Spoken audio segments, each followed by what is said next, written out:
שלום לכם. אני רוצה לספר לכם סיפור מאוד מאוד יפה. בשנת 1940, מהנדס מאוד מאוד נחמד, בשם מאוד מאוד נחמד גם כן, ג'ורג' דה מסטרל, החליט לצאת למסע ציד עם כלבו האמיץ למשך כשבועיים, ואכן ארגן את עצמו, לקח את כל מה שהוא צריך, קרא לכלבו האמיץ ויצא לדרך. בואו איתי. קדימה כלב אמיץ, נלך. קדימה כלב אמיץ, נלך. נלך. קדימה, כלב אמיץ. קדימה יקירי, הולכים למסע ציד.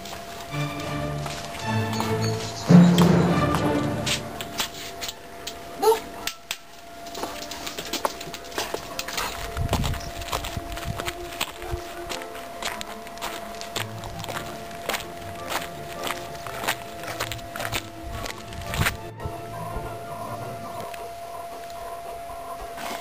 במהלך הטיול גילה ג'ורג' ידידנו שמספר קוצים נדבקו לפרוותו של כלבו האהוב. הוא הוציא את הקוצים ופעם אחר פעם הקוצים חזרו לפרווה. בהתחלה חשב לעצמו ג'ורג', זה מרגיז, אחר כך אני צריך לשטוף אותו ולקלח אותו וזה בלגן שלם. אבל אחר כך החליט ג'ורג' לחשוב בדרך קצת שונה.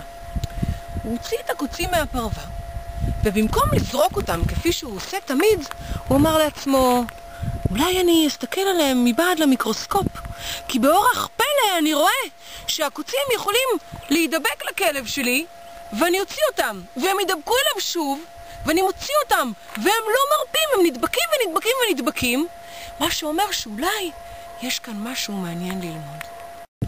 שלף ג'ורג' דה מסטרל מיקרוסקופ משוכלל מכיסו, הניח אותו על כלבו השולחני, והחל לבדוק.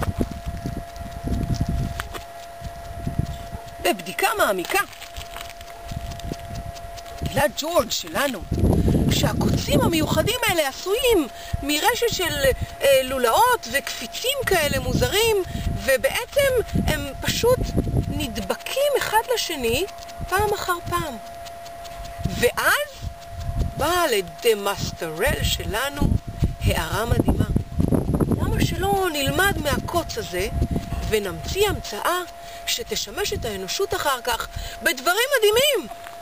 וכך, ילדים יקרים, מהקוץ, יצא הסקוץ'.